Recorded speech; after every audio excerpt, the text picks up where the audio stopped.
He asked her one question at the station, just as she was about to marry another man. The train screeches as it pulls in, steam hissing loud enough to drown out the wind. Lila's fingers tighten around the handle of her worn suitcase, knuckles pale against the leather. Boots hit the platform behind her, slow, steady. She doesn't turn until his voice reaches her, low and close enough to feel. Why him? And not me?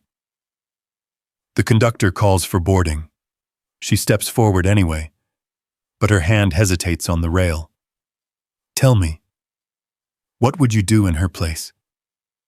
The knock came just before dawn, the kind that didn't hurry but didn't wait either. Lila Mae Carter was already awake. The boards in Mrs. Greeley's boarding house had a way of holding the cold, and once it settled in, it stayed. She sat at the edge of her narrow bed, boots on, shawl pulled tight, listening to the sound of wind slipping under the door like it knew the place better than she did. The knock came again. Mrs. Greeley opened it downstairs. Voices followed, low, polite. That made it worse. Lila stood and reached for the folded paper on her table. The ink had smudged where her fingers had lingered too long the night before. Numbers. A final amount. A date written clean and unforgiving. She stepped into the hallway just as Mrs. Greeley's voice rose, sharp now. She's up. She's always up. Girl, don't sleep proper. The man waiting in the doorway wore a dark coat, dusted white at the shoulders. Snow hadn't started yet, but the sky had that look. He removed his hat when he saw Lila, like manners might soften what he carried. Miss Carter, he said, I'm here to remind you. 4 days.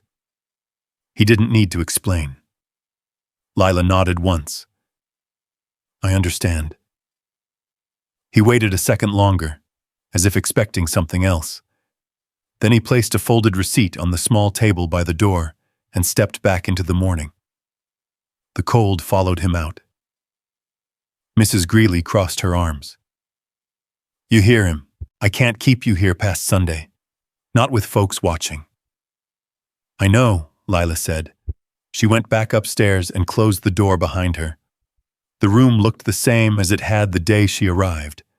A bed, a chair, a wash basin with a crack running down one side.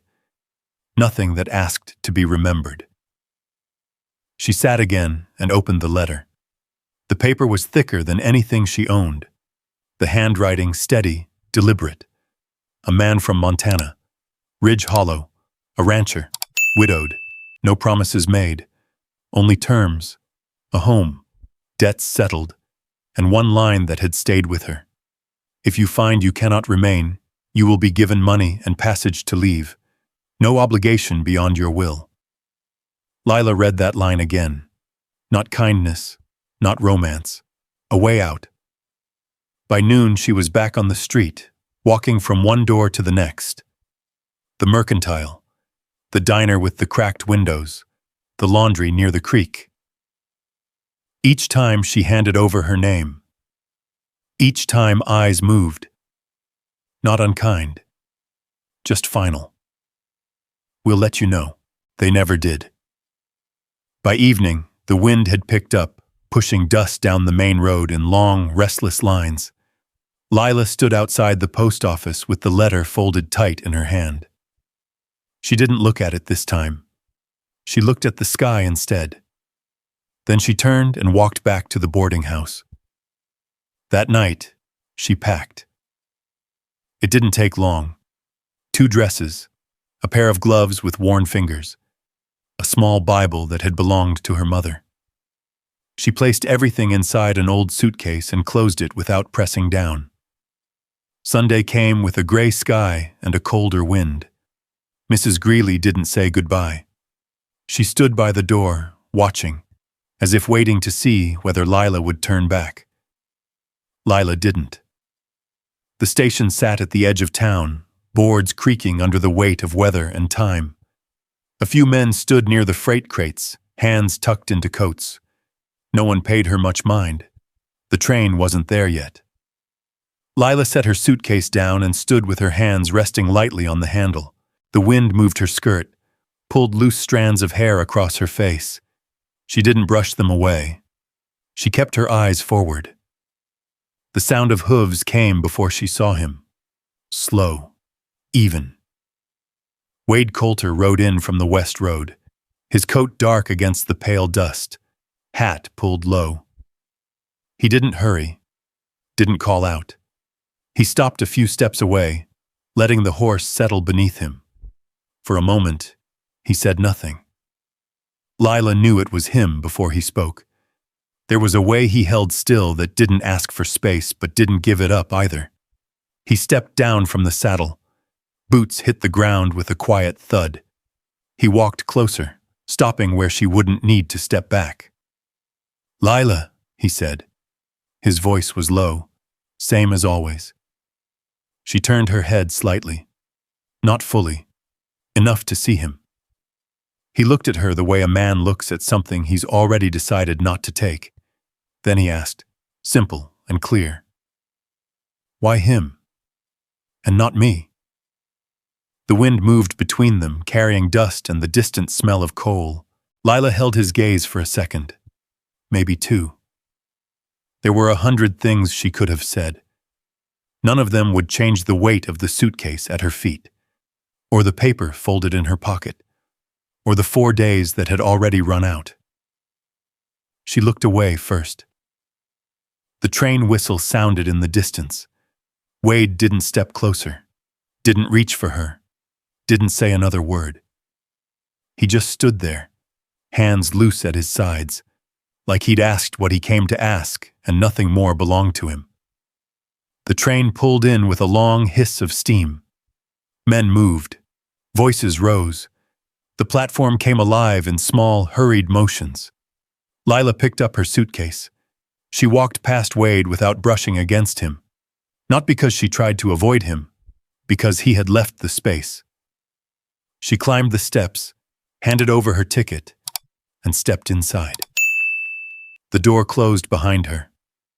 Through the window, she saw him once more, standing where she had left him, not following, not turning away. Just there. The train lurched forward. The town began to slide back, slow at first, then faster. Lila sat down, placed her suitcase at her feet, and folded her hands in her lap. She didn't look back again. Outside, the wind carried dust across the tracks, erasing the marks of where anyone had stood. Inside, the car rocked gently as it moved west. Lila kept her eyes forward. If she stayed, there would be nothing left. If she went, there would at least be a road. And that was enough.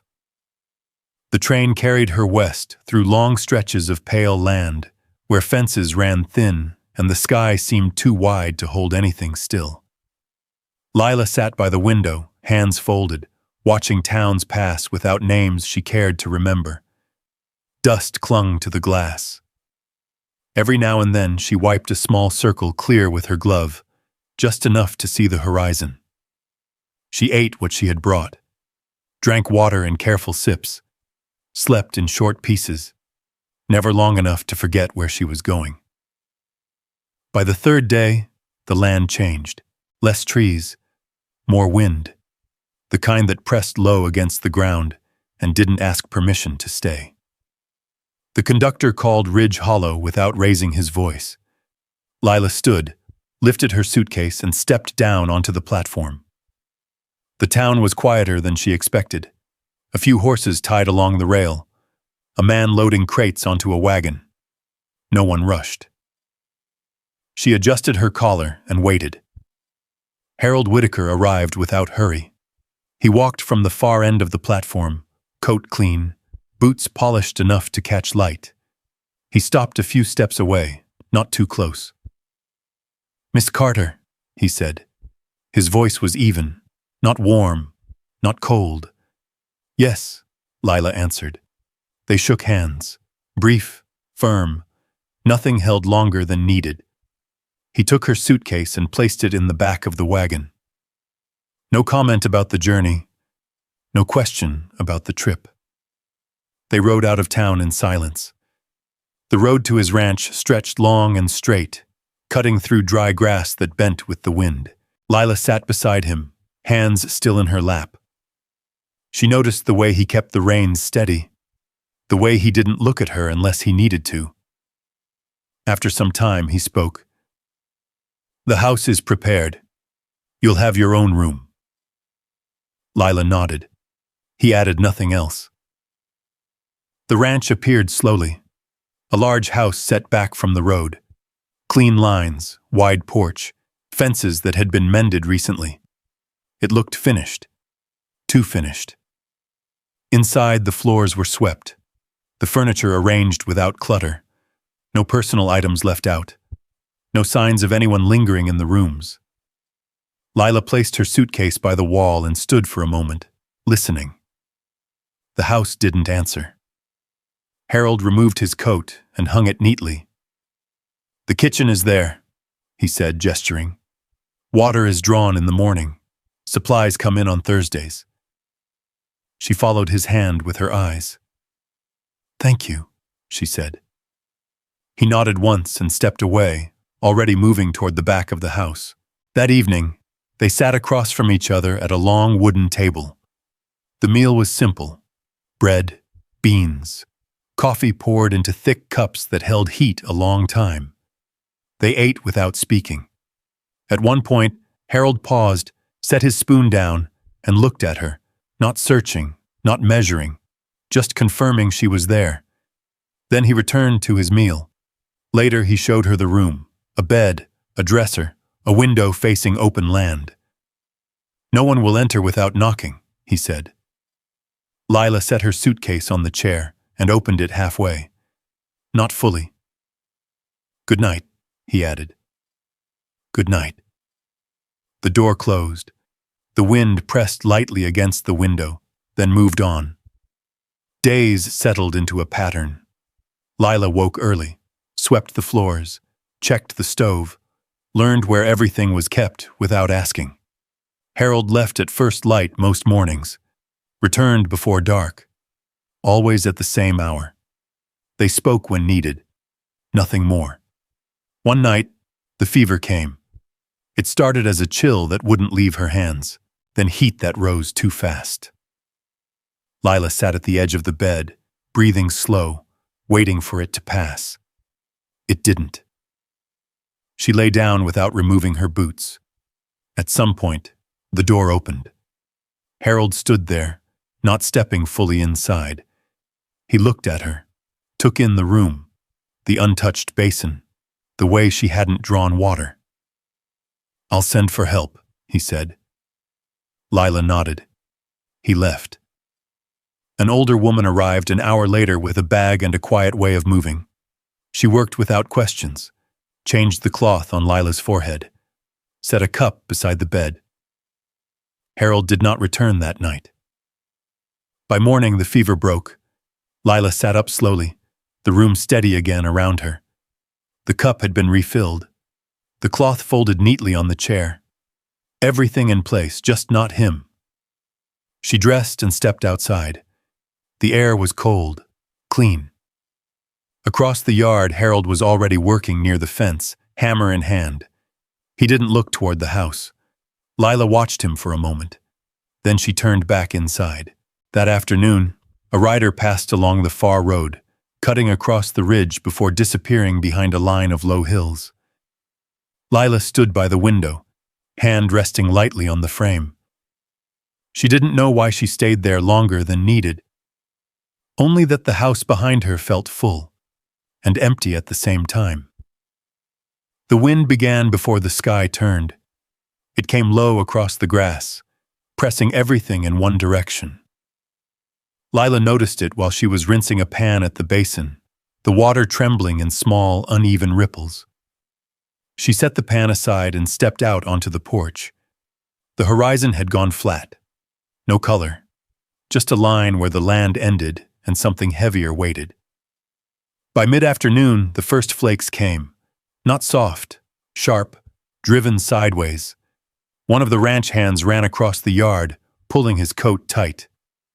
"Storm's coming fast!" he called toward the barn, though Harold was nowhere in sight.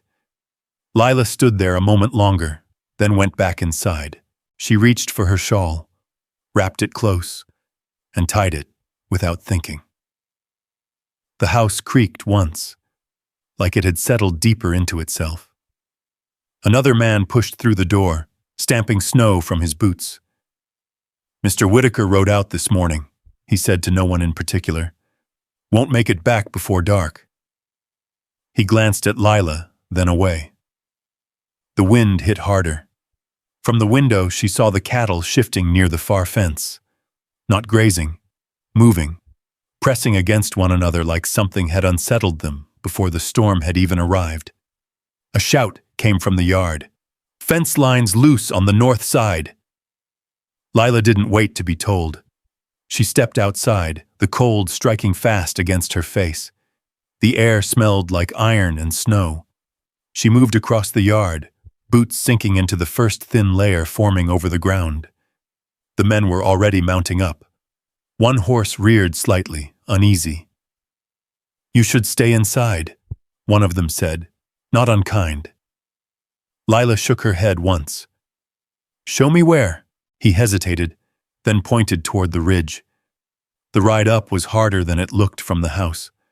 The wind cut across the slope, pushing against her with steady force.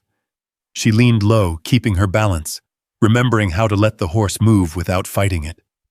The cattle had begun to break. Not all at once, just enough. A few straying too far from the herd, pulling others with them. "Keep them from splitting!" someone shouted, but the wind tore the words apart. Lila circled wide, not chasing, just guiding, keeping space, letting the animals turn back on their own. Then she saw him. Wade Coulter came through the storm like he belonged to it. Horse steady, coat already dusted white. He didn't call out, didn't look for anyone to answer him. He rode straight for the break in the line.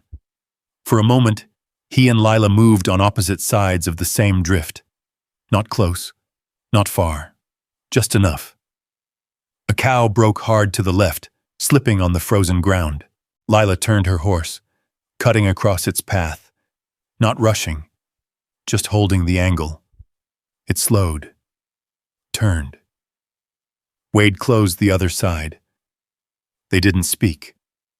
They didn't need to. The wind rose higher, pushing snow into their faces. The fence came into view again. One section bent loose where the posts had given way. A rope was thrown. Wade caught it one-handed, swung down from his saddle, and moved toward the broken post. His boots sank deep with each step, but he didn't slow.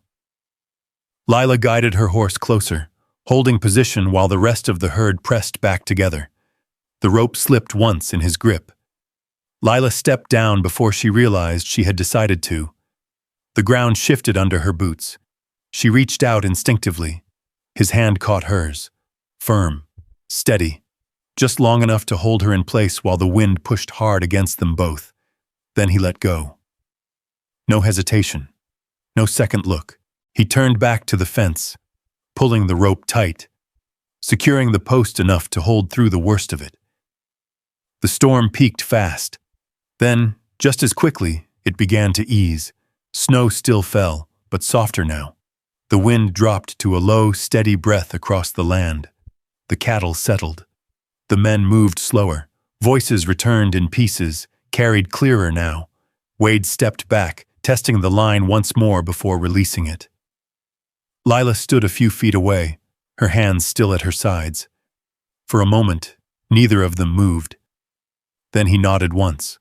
Not a greeting, not a question. Just acknowledgement. He mounted up without looking back toward the house. Rode down the slope the way he had come. Lila watched until the white swallowed him again. By the time she returned to the yard, the sky had begun to open in patches. The house stood as it had before, still, unchanged. Inside, she hung her shawl near the stove. Snow melted slowly from the edges, dripping onto the floorboards in small, quiet taps. Her hands were cold. She held them near the fire, not too close. For a long time she said nothing. That night, when she lay down, the wind had settled completely. The house no longer felt empty, but it didn't feel like it belonged to her either. Morning came thin and pale after the storm. The snow had settled low across the fields, not deep enough to hide the ground, just enough to quiet it. Lila stepped out onto the porch with a cup of coffee, the heat rising into her face. The fence line held. The cattle moved slower, closer together. Everything looked as though it had always been that way. Harold returned just before noon. His horse came in steady through the yard, hooves breaking the thin crust of snow. He dismounted without hurry, brushing his coat once before stepping inside. "You managed," he said, noticing the repaired line through the open window. Lila nodded. "We did." He paused at the word, but didn't ask. Inside, he set his gloves by the stove and poured himself coffee. "I'll have the north fence checked again tomorrow." "That won't be necessary," she said quietly. "It's holding." He looked at her then. Not long. Just enough to hear what she meant. "Very well," he said. "Nothing more." That afternoon passed like the others. Work done in order. Tools returned to their places. No questions asked. No answers required. By evening, the sky cleared. The snow along the road had begun to melt at the edges, leaving narrow tracks where wagons had passed. Lila stood by the window, watching one disappear toward town. She didn't remember deciding to go, but by morning, she had packed again. Not everything. Just enough. Harold saw the suitcase by the door when he came in from the yard. He set down the bucket in his hand and wiped his palms slowly on a cloth. "You're going into town," he said. "Yes." He nodded once. "The road will be rough past the ridge. I'll manage." He didn't offer to go with her. Didn't ask when she would return. Just reached for his coat and stepped aside so she could pass. The wagon ride back to Ridge Hollow took longer than before. The land felt different when you knew what waited at the other end. The same hills, the same dry grass. But now each mile carried something unfinished. By the time she reached town, the sun had already begun to drop. The streets looked smaller. The same storefronts, the same worn boards, but quieter somehow. Old Martha Pike sat outside the church, wrapped in a heavy shawl, her hands folded over a basket of mending. She looked up as Lila approached, her eyes narrowing just a fraction before softening again. "Well now," she said, "that's a sight I didn't expect today." Lila stopped in front of her. "I need to ask you something." Martha gestured to the empty chair beside her. "Then sit. Questions don't stand well in the cold." Lila sat. For a moment neither spoke. The wind moved lightly along the street, carrying dust and the faint smell of wood smoke. Then Lila said, "The debt. The last of it. Who paid it?" Martha didn't answer right away. She pulled a thread through the cloth in her hands, tied it off, then looked up. "You didn't know," she said. Lila's fingers tightened slightly in her lap. "Know what?" Martha let out a slow breath. "That man you passed on your way out. Wade Coulter. He came by more than once after you left." Lila said nothing. "He spoke to Sheriff Boone," Martha went on. "Settled the remainder. Quiet-like. Said it wasn't to be talked about." The street seemed to pull back a little. Lila stared at the ground between her boots. "He also spoke to Mrs. Greeley," Martha added. "Made sure you weren't turned out before you had your ticket in hand. Paid her ahead." Lila blinked once. The wind shifted. "Why?" she asked, though the word came softer than she intended. Martha gave a small shrug. "Some folks don't need a reason written down." Silence settled again. Then Lila stood. "Thank you," she said. Martha nodded, already returning to her sewing. "You'll find him west of town, if that's where your feet are headed." Lila didn't answer, but she was already walking. The road out of Ridge Hollow hadn't changed. Same bend past the dry creek. Same rise where the wind always picked up. The snow here had thinned, leaving patches of earth exposed. She saw the ranch before she reached it. Smaller than Harold's, less finished, a fence line that showed its repairs instead of hiding them. Wade stood near the gate, working a loose hinge back into place. He didn't look up right away. Only when she stopped a few steps away did he straighten. For a moment, they just stood there. No greeting. No surprise. "You were free to choose," he said at last. "I didn't want to take that from you." His voice was the same as before. Low. Steady.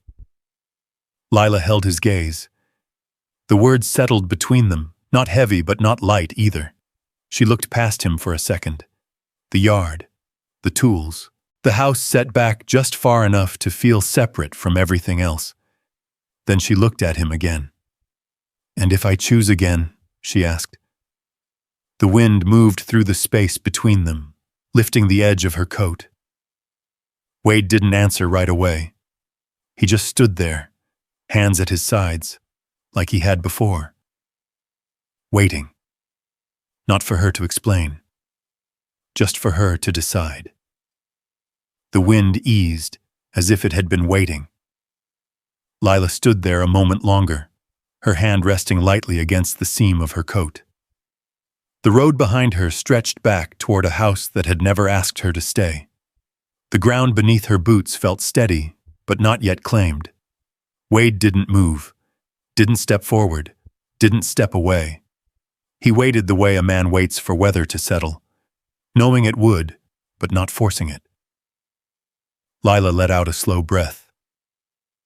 "I didn't come here to ask you for anything," she said. "I know," Wade answered. She nodded once, more to herself than to him. "I came because I didn't understand what I'd already chosen." The words stayed simple. They didn't reach for more. Wade looked at her then, not searching, not pressing, just listening. "You don't owe me," he said after a moment. "Not your past, not what you do next." Lila met his eyes. For the first time since she'd stepped off that train, nothing tightened in her chest. She turned slightly, looking toward the house behind him. It wasn't large. The porch leaned just a little on one side. The fence line showed its repairs. Nothing about it tried to impress.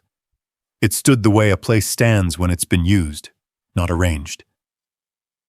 "I won't be passing through," she said. Wade gave a small nod. "Then you'll need a place to put your things." That was all. No welcome. No promise. Just space. Lila went back to Harold's ranch the next morning. The sky had cleared. Snow melting along the road left soft tracks where the wagon wheels cut through. She didn't rush. When she arrived, Harold was in the yard, checking a gate latch that had shifted overnight. He saw her, straightened, and waited. She stepped down from the wagon, leaving the suitcase where it sat. "I won't be staying," she said. Harold's hand rested on the wood a moment longer before he let it go. "I thought that might be the case," he said. No surprise, no disappointment, just a statement set down where it belonged. "I'll leave everything as it is," she added. He shook his head once. "Take what you brought." She nodded. There was nothing else to say. Inside, the house looked the same. Clean. Ordered. Still. Lila closed her suitcase this time without leaving anything behind. When she stepped out again, Harold was by the fence, already back to his work. She paused. "Thank you," she said. He didn't turn. "You made a fair choice," he replied. "That's enough." Lila stood there a second longer, then climbed into the wagon, and turned it toward the road. She didn't look back. The ride to Wade's ranch felt shorter, not because the distance had changed, because she didn't measure it anymore. When she arrived, Wade was splitting wood near the side of the house.